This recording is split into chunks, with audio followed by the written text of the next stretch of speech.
Right. Hi, everyone. Welcome to our second session of the day for Kubernetes Meet Our Contributors. My name is Paris. I work here at Google on Kubernetes community strategy. We have an awesome panel for you today. I'm super excited about it. And we've got Jeff, who is behind his avatar there, who is spinning our YouTube ones and twos, if you will, if any aspiring DJs are out there. He is making sure that we are coming through crystal clear. If we're not, yell at Jeff in the chat. You'll know about that in a second.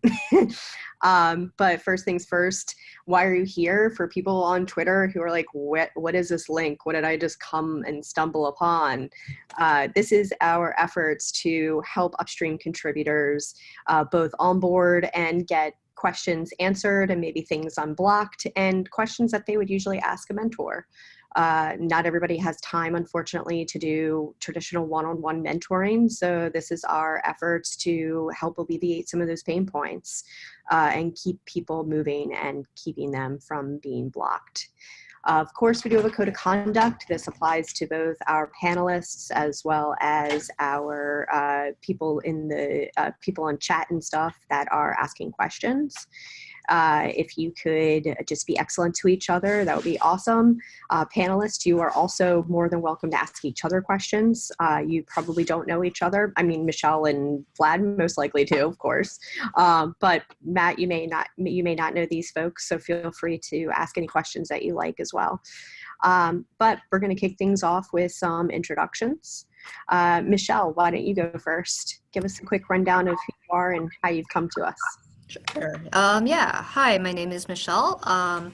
I've been contributing to SIG Storage for a little over 2 years now. I primarily work at Google, but I have been mostly focused on working on the storage layer in Kubernetes. Some of the recent projects that I worked on include local volumes, which just went GA in 1.14. And in addition to that, some volume topology work in the scheduler. Y'all did awesome work for all that local PV stuff to GA. Everyone appreciates you. I feel like Twitter was lit up with thanks. So yeah, that was very exciting to see. So yes, thank you very much. And I'm sure we might even have some questions about that later. Vlad, who are you and why are you here? Hi, my name is Vladimir Vivian. I work for VMware. I've been participating in Kubernetes for, I would say, about 3 years now. I started out way back when you could actually create a volume plugin inside Kubernetes. That was my first assignment and my introduction head first into Kubernetes. And I've been participating since then, helping out the community and my biggest contribution or what takes my time mostly is a CSI implementation inside Kubernetes. We're going to dig into that definitely in a little bit. Thanks for joining us. And then Matt. Hey guys, Matt Rickard. I'm R2D4 on GitHub. I work at Google and I've been working on Kubernetes since I joined Google in 2016. So I started out on the founding team of Minikube. That was kind of the first thing I worked on. And then I moved more into more Kubernetes developer experience things across kind of the whole ecosystem. And now I'm working a little out of tree on things like Knative and Kubeflow. Cool. And same thing with you. I'm sure we'll hear about that in a little bit more in a second. So first question is a general question. One, what brings you to Kubernetes specifically? And two, is Kubernetes and its ecosystem projects the first open source project that you've contributed to upstream? And Michelle, why don't you go first? We'll do the same rotation. Yeah, sure. I mean, When I joined Google, I did not really know anything about Kubernetes. I just knew it was sort of an up and coming project, and at least it sounded very exciting to me. And it's definitely my first open source project that I've worked on. And I have to say, I've been very happy with how amazing the community has been, and how like inviting and helpful everyone is, even when we work across companies and all of that. And do you remember when you did your first PR? Yeah, I What think was my it? very first PR was it was in December 2016, I think, and it was to add some labels to every single storage E2E test. I think that's a reoccurring theme in a lot of new contributors' lives here, Yeah. I think, is adding labels. Vlad, what about you? Is this your first open source upstream project?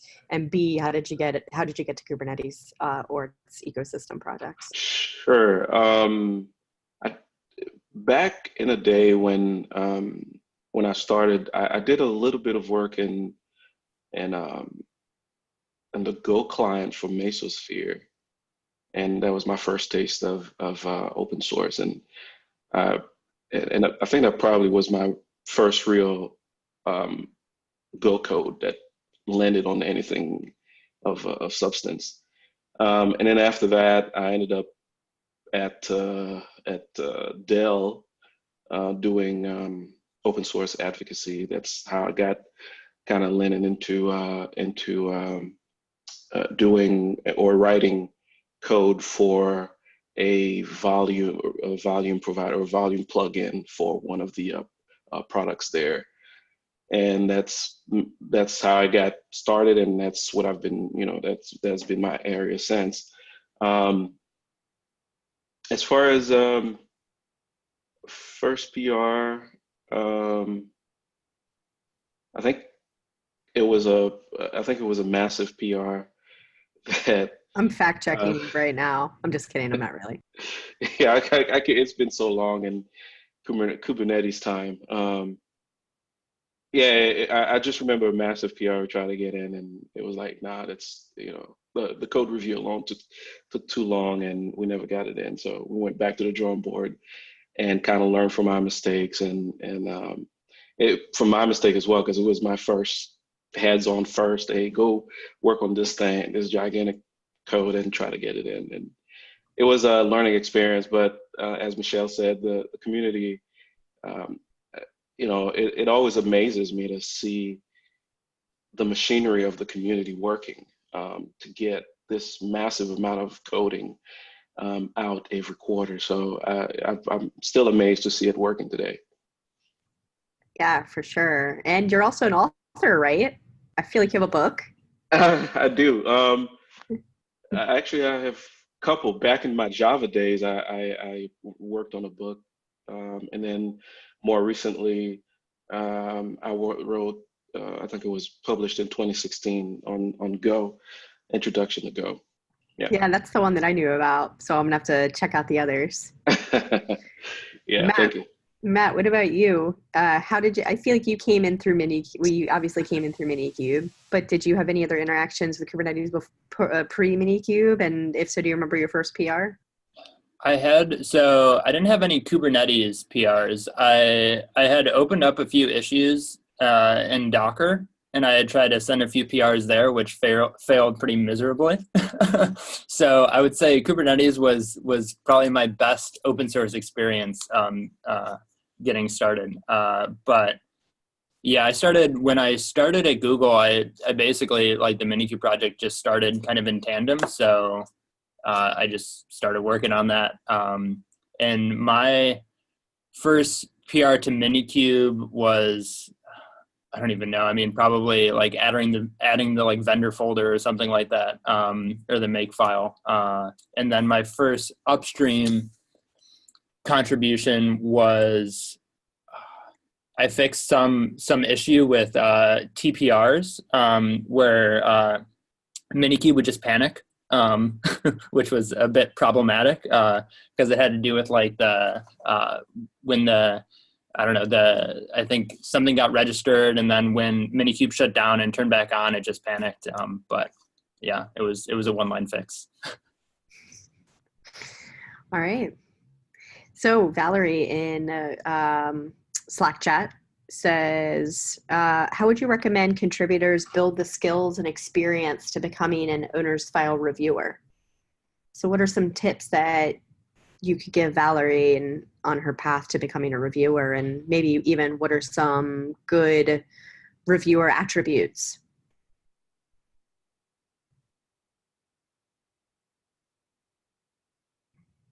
Vlad, I see you coming off mute. Sure.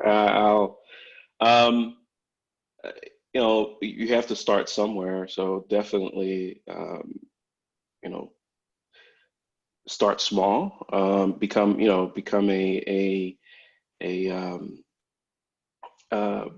make it a habit to review existing PRs. Be present in the community.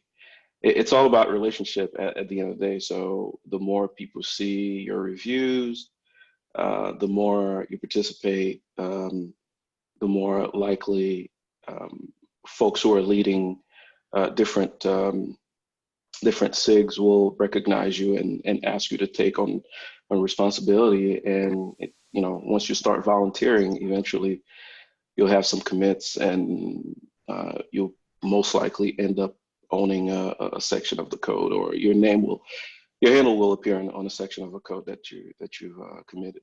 So that has been my experience.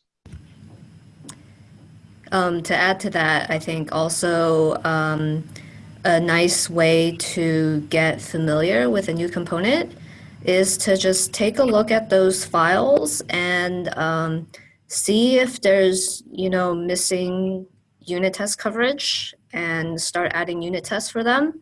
That can really help with like actually understanding the nitty gritty of what the code is actually trying to do. And who knows, you might even uncover bugs as you're writing tests. I always love that feeling when I write a new test and it finds a bug. And then once that gets you familiar with the component, you're potentially fixing bugs in it, and that gets attentions of the owners, and you start building a relationship there and credibility and all that. Do you have some specific qualities for storage folks who are reviewing code? Or attributes or stuff that you look for? I think many of us, before working on Kubernetes, did not have, other than using storage, did not develop for storage. It was more, my introduction to the code base had to do more with understanding what was going on as far as Go, being curious about Kubernetes itself. But I don't think there's any hard prerequisite to be a storage buff or somebody who's super knowledgeable about storage. It definitely helps, but I don't think it's a disqualifying attribute if you're not there as far as storage knowledge. And to add to that, I think with respect to storage, it also depends on which part of the storage code base you're looking at. So I would basically split up the storage code base into two parts. There's the general storage controllers, which sort of manage the lifecycle of the storage backends. And then there's the actual storage backend drivers themselves. So I think for the actual storage backends, those you might need to be a little more familiar and have experience or access to those storage systems. But that being said, that's only half of the story. The other half is we have all these generic controllers for managing the volume lifecycle that don't actually require super in-depth storage knowledge. Matt, what about you with Minikube when you were growing reviewers? What were some things that you were looking for in folks as they were making more and more contributions? I would say like one piece of advice for reviews is that like reviews always don't have to be reviews per se. Like don't be afraid to ask a question. Like why is this being done? Like why is this code this way? Like you don't necessarily need like to know the right way. And sometimes, you know, I feel like the author will always respond with their kind of thinking behind it, and that can help you grow as a reviewer, as a coder, as whatever. But I mean, who knows? You might even uncover some assumption that was being made that didn't really make a lot of sense or that the author hadn't thought through. So I would say like, don't be afraid to ask like a question. Like, I mean, stupid questions, whatever. There's none of them right. Really, just kind of getting familiar with the code. You know, reviewing KEPs. I mean, there's no, you know, no one says, hey, you can't review this, right? You know, so it's just like kind of get reviews out there, ask questions. Very cool. What about approvers? Like when a reviewer comes to you and says, I think I'm ready to be an approver. How does that conversation usually go? I would say in my experience, like if you can own like a clearly delineated piece of the project, that's a great candidate for an approver. Right? I mean, just kind of structurally, organizationally. So kind of carving out like a little section of the project, whether that be through a KEP or, you know, through this area that you're really well known as, you're responding to all the issues, you're reviewing all the code. I think like, I mean, that's pretty much what I look for in an approver, or going from a reviewer to an approver. So Vlad mentioned earlier that there were some challenges with his first PR. So knowing what you know now, would you go back and do anything differently, or would you tell new contributors to, like, would you tell new contributors a tip or some kind of piece of information that might help them along with their first PR? I'm sorry, was that for me? My phone. No, for everyone. So Okay. yeah, if you could do it all again, like what's something that you would tell your past self or a new contributor right now as far as parts of the challenging process? I think about this quite a bit, and especially after my first PR did fail. And I think there are a few things you can do, because, you know, participating in open source is mostly a social activity, and be vocal and in every sense of the word, you know, in GitHub, on Slack, even on Twitter. Be vocal in a sense that if you don't know something, ask early and ask a lot, you know, because Kubernetes is such a massive code base. Just about everybody who's doing anything in Kubernetes, especially when you know, toward the end of the release cycle, you know, people get super busy. So you have to get their attention, you know, early. And I think part of the failures of some of the larger features that I've worked on had to do with not being vocal enough, and not being proactive, asking questions, not being afraid to ask questions, be willing to be wrong. So that, to me, you know, if I had to do things differently, I think that would have helped me. And, you know, the working on Kubernetes, while there are documentations out there, there's a lot of documentation out there, but there's no tutorial on, you know, step 0, step 1, step 2, how to contribute to Kubernetes. So a lot of the things that you have to do to be successful in contributing has to do with a lot of discovery exercises, and that you have to do yourself. And it's super intimidating, and can be intimidating, but I found out, over the years that I've been doing this, people are always willing to help, especially on Slack. But you have to be willing to ask questions. You have to be willing to sound like you don't know what you're talking about. And people will, even if you do know what you're talking about, but you can't come in as, well, I know everything, which is completely impossible when it comes to Kubernetes. Even if you were some of the earlier code contributors, Kubernetes has grown to such a size that it's hard to know everything about everything in Kubernetes. So you're always asking questions, and you're always willing to learn and listen to others, and be willing to be wrong and be corrected. Good advice. Matt, I think you had actually taken yourself off mute, or Michelle, was that you? Oh, I think that was me. Yeah, to add to that, I would say, like as a new contributor, I think it's good to like start off small and slowly grow the contributions as you get more comfortable with it.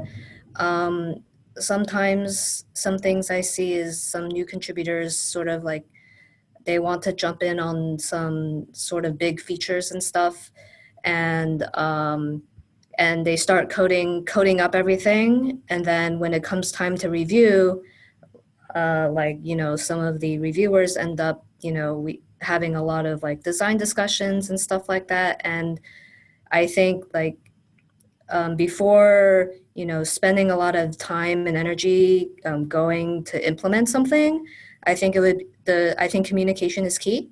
To communicate with like the leads of the SIGs in the areas where you're planning to do this work, just to like communicate your plan and communicate your design and get approval on the overall ideas first before you start spending a lot of time coding and then finding out that maybe the design is not the direction that people wanted to take things in. I'm hearing an overly communicate theme here. Matt, what about you? Yeah, I would have to reiterate that so much.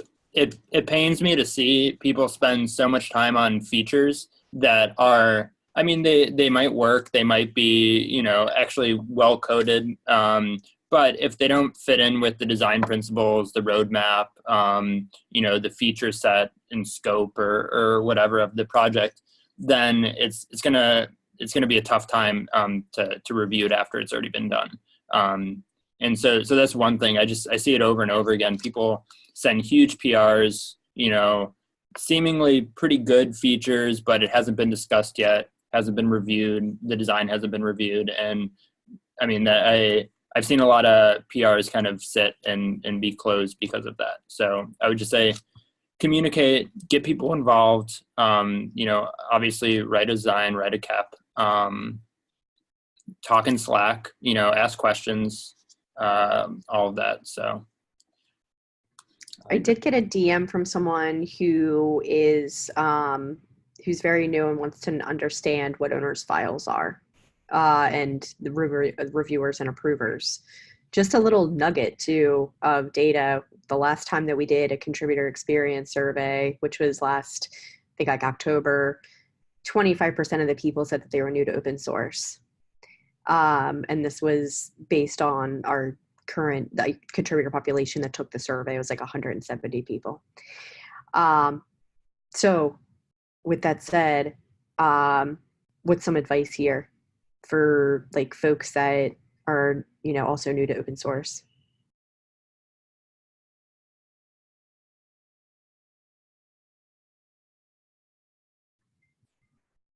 Anybody have any new to open source advice? Or were you asking specifically about owners' files? Yes, and then like how owners' files work like within Kubernetes and kind of like why. I think they just want to know just a general kind of what owners' files are and how they play within this ecosystem. Okay. I mean, so the basic premise of owners' files is to be able to kind of guide people to like who are the experts in that particular component, and that understand that component very well. So when, as a new contributor, if you are making a change in that area, the owner's file can help you figure out who might be the best people to communicate your ideas with and, discuss your ideas with. I think it's mostly there from a code organization standpoint, since like the code base is so big, and like Vlad said earlier, there's no way that any one person is going to be able to understand all of the, every single component in Kubernetes. So those owner files just serve as a guideline as to who are the experts for that particular area and who you can talk to. Good. Thanks, Michelle. Does anybody have any advice for new to open source folks for this project that, you can see maybe like differences in cultural norms or anything along those lines? I would say my advice is like make the actual code or documentation or whatever change very small, because there's so many other things that go into that first contribution, right? I mean, there's signing the CLA, understanding what the CLA is, maybe creating a GitHub account, figuring out what issues are, what PRs are. If you're used to kind of an internal version control system, even getting used to Git, what it means to send a PR. Git is really confusing. I have to say, as someone who's used it for a very long time and understands a lot about it, it's a lot of magic as well. But yeah, there's just so many other things that go into like actually getting that code merged that like keep the actual part of it kind of small.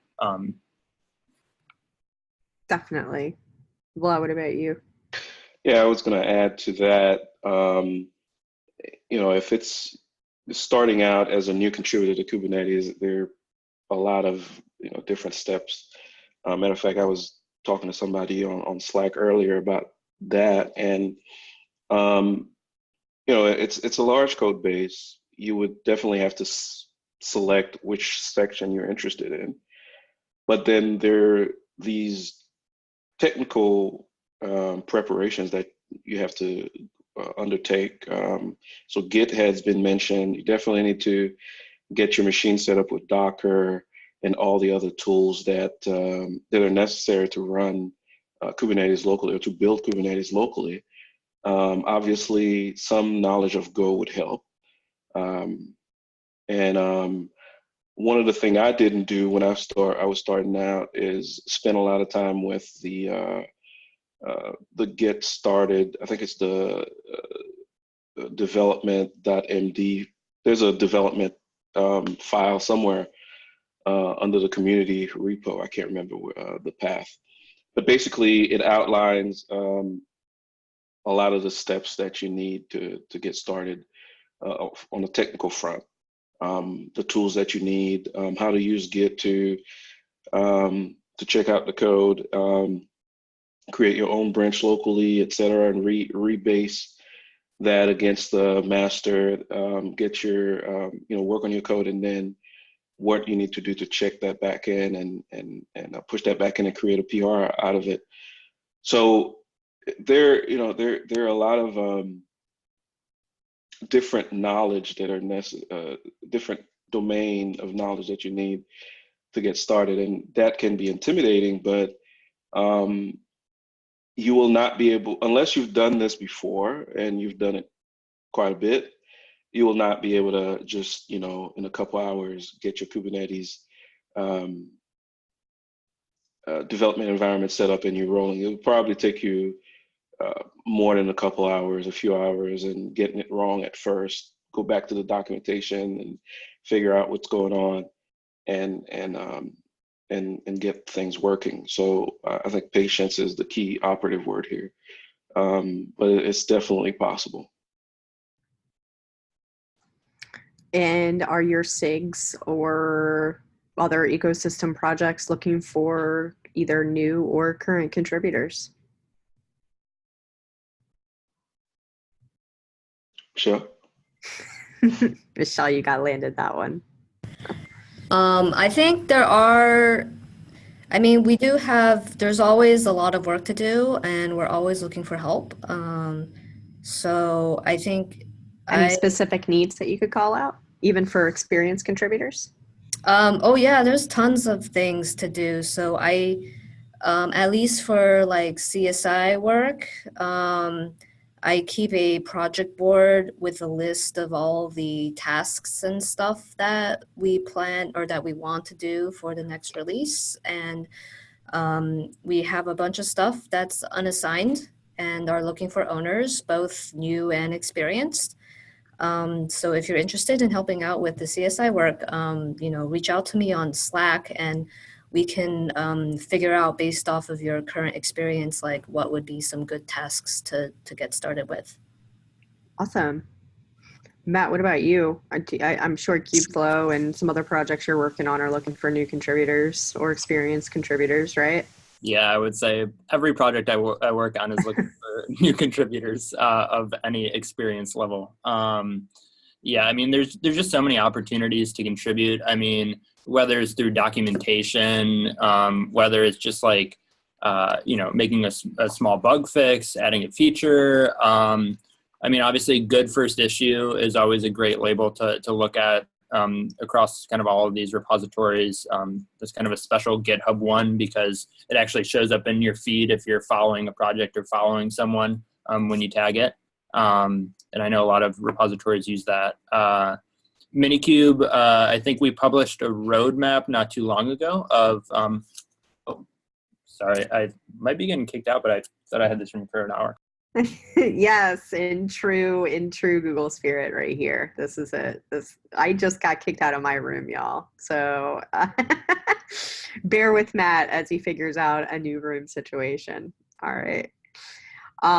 So I got a question in DMs and it's what's one area of the project that you actually wish that you had time to help out more on, but unfortunately you just don't have the cycles to do it?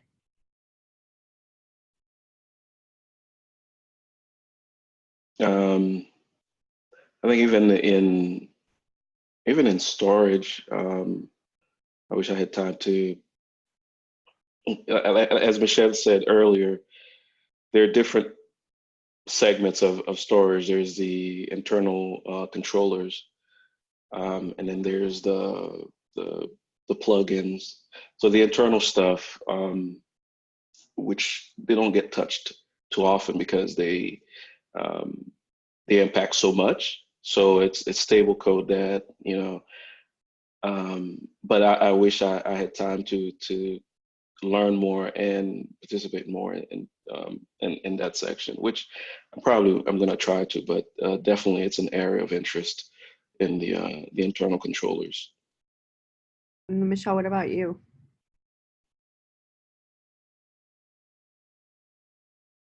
Oh, you're on mute still. You're on mute, Michelle. Sorry. At least one area that I wish I had more time to spend on is around the test infrastructure and release automation. I think it's an area that like a lot of projects don't really invest like as many resources as we may actually need. I think Kubernetes has been pretty good in that regard, in that we have our SIG testing group, which is super phenomenal. But they're definitely like, there's so much work that could be done, and they definitely need a lot of, there's a lot of things that they could use help with, I think. The theme of this call is also create more tests. And it's not just creating more tests, but also like making tests easier to run for like the rest of the Kubernetes ecosystem, I think. Fair. And the current test infrastructure has been customized very specifically to Kubernetes.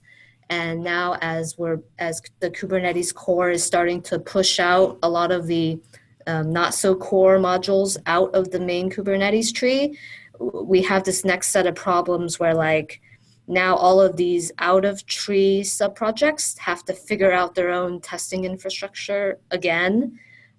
So I definitely think like I think there is actually a working group for like test infra now, and they are focused on that problem of how other projects in the Kubernetes ecosystem that aren't actually Kubernetes can take advantage of all the work that they've been doing.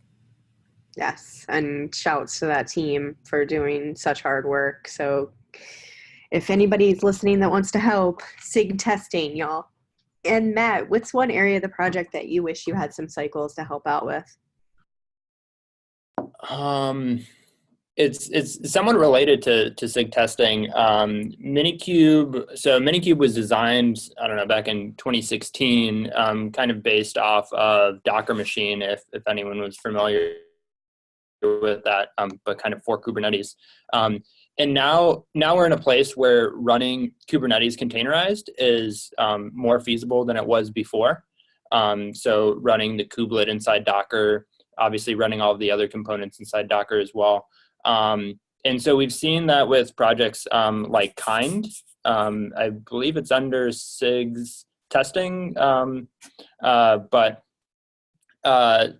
using kind of taking either working on Kind or incorporating some of the Kind features in Minikube, I think would be a great place for collaboration. And whether that's on the more testing side of how do we actually test the Kubernetes-based projects in CI without having to spin up a cluster or reusing kind of existing containerized infrastructure, or from the development side where I'm on a Linux laptop and I want to spin up a multi-node Kubernetes cluster in Docker, right? So I think there's opportunities for working on that in both Minikube and Kind.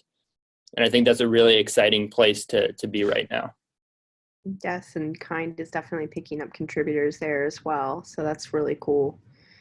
All right. So let's move on to a question that was asked several weeks ago, actually, because sometimes we get code base tour requests, and we have one today. Vlad's going to do CSI code base tour, which is super awesome. Vlad, do you want to take it away? Share your screen? Yes. Yeah. I will do that.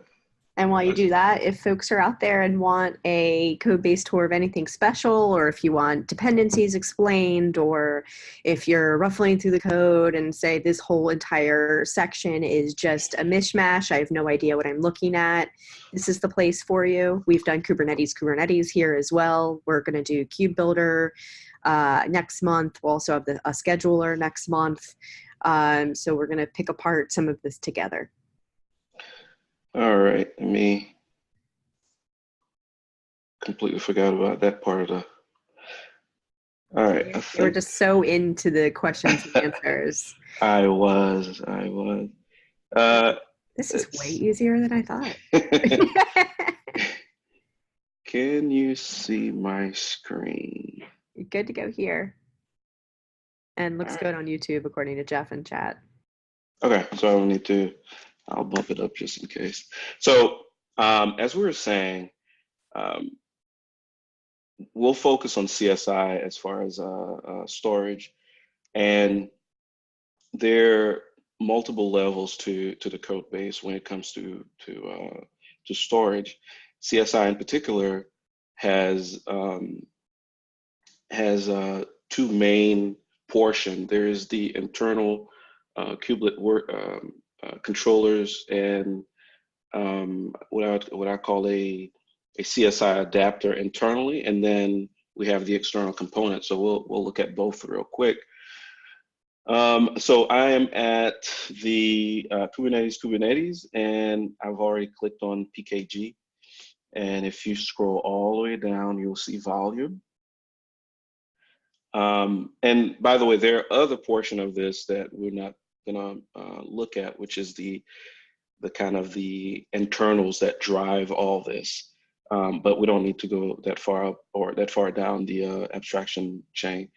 So inside here, you can see all the internal drivers, and this is the way we used to do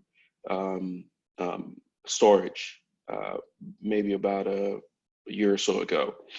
And basically the way we did storage is every storage vendor would come in and try to get their own Go packages inside that particular directory and work at it. And and write code against the internal volume API. Well, that works great, but there are two things that was against it. One is that you were working against the Kubernetes, so you had to have the stringent code reviews, and you were pegged to the release cycle of Kubernetes. And the other thing that was a strike against this is the fact that it was growing the code base. And if there was a build failure or here, it could take down the entire building structure for the code. So then we did CSI. CSI itself is like I was saying, is an internal driver that uses the underlying volume mechanism that's inside Kubernetes. And what that allowed us to do is to leverage the existing constructs that are built inside Kubernetes for storage, such as PVs and PVCs, etc. Now, inside CSI, this is all of and it has grown since we started maybe about a year and a half ago. And we see all of the different Go files that makes CSI works. And each one of these files and their accompanying tests basically implements a portion of the internal volume API. For instance, we have a CSI plugin, which implements the plugin a portion of the API.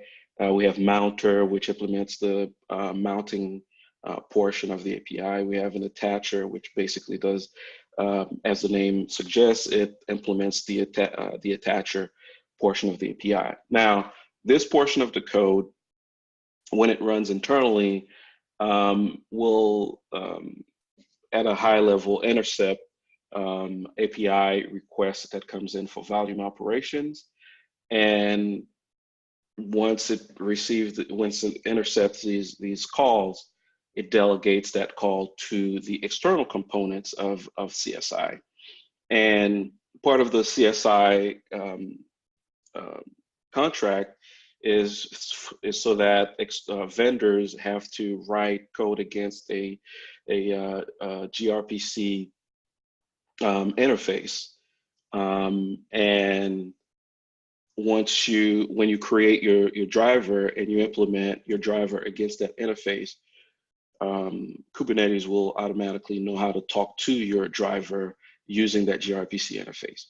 So that's a super high level, like 50,000 foot view of what's going on. So let's look at the external components. We'll look at let's see. This is the Kubernetes-CSI repository, and this is where we keep all of the consequential external components that make up that allows us that allow a driver author to participate and to deploy a CSI driver. You'll see that we have several external dash components, and these are sidecar components that a driver author would deploy along with their driver to add functionality. For instance, if you want, if you're deploying a driver that supports Snapshot, you would make use of this sidecar. If you do an external attachment, you would use this sidecar. We have the docs. This is very recent. We have a resizer, which allows you to do in-place resizing of your volumes. And then we have an external provisioner, which is another sidecar that will allow you to create your volume as needed. There's also in here, there's also some what we call they're like demo drivers, and they're fully functional drivers, not recommended for production, but gives you an idea of how some of the drivers work, and how if you were interested in creating your own CSI driver, it gives you a starting point. So one driver that we use a lot of is the CSI host path driver, and it is an implementation of the existing host path driver that we have inside Kubernetes, but this one is a CSI specific one. And like I said, it's a functional driver. It has all the different constructs that you need to create a fully functional driver. So a lot of people, when they're starting out creating their own CSI driver, they come here and look to see how this works. And then there are other, actually this has grown since the last time I looked at it. And we could see additional drivers and other components that are part of the external CSI repo. And then we also have the documentation section, and this is the Kubernetes-CSI doc. We saw that repo inside the Kubernetes repo, and the doc actually this is a great area for anybody who's interested and want to start contributing.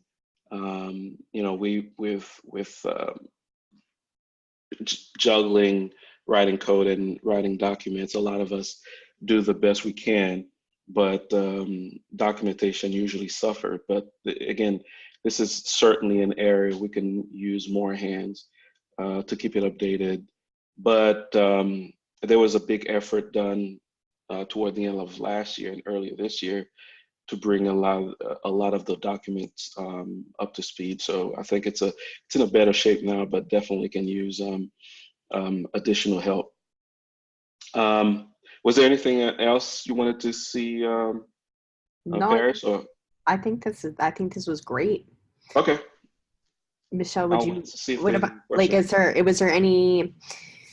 are there any about the code base like that you want to call out as far as like crazy dependencies or like things that people don't realize that like only the owners know that you've encountered? Yeah, so if you go back to the Kubernetes CSI GitHub page, 2 over to the left. 2 over to the left of this yeah. guy? Yeah. And you scroll up to the top again, towards the top. You'll see, I just wanted to point out here on some of these repositories, you'll see, X issues needs help. So if you're a new contributor and you're interested in getting started out, you can like take a look at these repositories where we have the help wanted tags on there. Oh, is it? Or here, so like at the bottom where it says like go and the number of stars. Oh, okay. There's like here it says one issue needs help. Oh, I see. Yeah. Yeah, this guy. Okay. Let's see what's going on here. There you go. Try to make it as easy as possible. That's good. That's really good. Sweet. No, this was great. And let me make sure that I've answered all of the questions in chat. Hold on one sec, don't move. I've answered everything in my direct messages, and it looks like we've answered everything in Slack. Let me go to Twitter. In the meantime, do y'all have any questions for each other? Anything you've always wanted to ask a Minikube maintainer? Anything you've always wanted to ask storage professionals? Speak now or forever hold your peace, panelists. All right. Well, I feel like y'all know where each other, you know where each other lives. So if you had something, you'd ask directly. But that's it for today. We have officially wrapped up 2 episodes of Meet Our Contributors. I feel like we've already had hundreds watch. So this is amazing. Thank you everybody for joining us. Thank you, of course, to our panelists for taking the time out to help mentor folks in the community. This is such a benefit. It will live on YouTube forever, and our information will be stale in 3 days.